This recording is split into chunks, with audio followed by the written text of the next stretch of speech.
Hello, I'm Dr. Patty Ford, and I'm just gonna give a big breath. It is 2024. It is the week after we had a very significant election in November, and there is talks of administration changing our health policies, and there's change in people who lead those policies, people who create those policies. Since the 1950s, there has been many policy and groups of people, even before the 50s, to be honest, but the land of food production and food marketing and the state of our food has drastically changed since the 1950s. But associations like USDA, FDA, NIH, CDC, all of these major, huge political collaborations have a lot of expertise, a lot of politics, a lot of money, and they have a lot of say in regards what we have access to and what we don't have access to. And so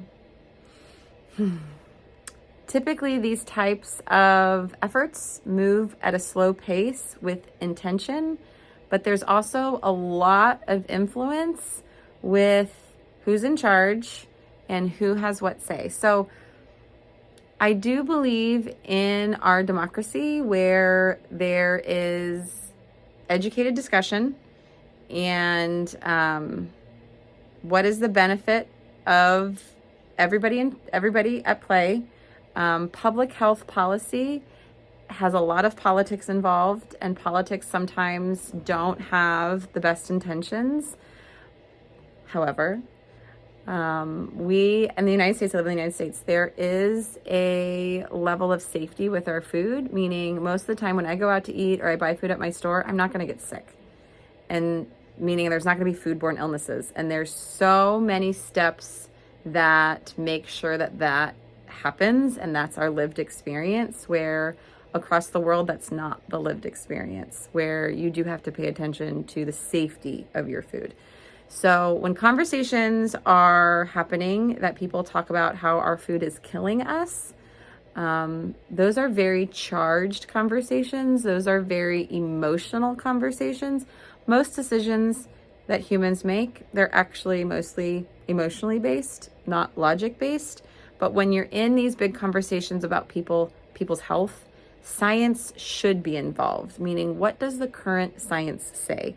Now, when I'm in conversation with people individually, there are people that don't believe in our science system. They don't believe in the science. And so that's an ideology belief conversation, where if we don't believe in the same things, then our conversation is going to be shifted elsewhere.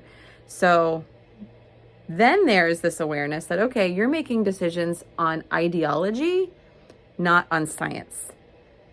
Those are two different things too. So when you're having these big conversations about the FDA and the USDA and our food supply, the food industry is a big umbrella about food production, food consumption, food marketing,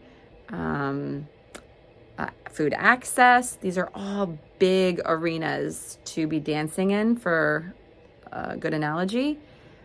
Being aware of what arena you're in, being aware of what topic you're talking about, and being aware of all of the ways that they're connected, and kind of like a butterfly effect or the ripple effect is when you change one policy, all of the things that it could possibly be related to. Where if you change to all organic farming, it's going to impact food access, food cost, food marketing. It's also going to change our exports. So a lot is at stake when you're having these conversations. Tread lightly and see how they're affecting you, see how they're affecting your lived experience, because we ultimately, in order for your health to be okay, we want to stay regulated, we want to listen to ourselves, and you want to do the next best thing that's right in front of you.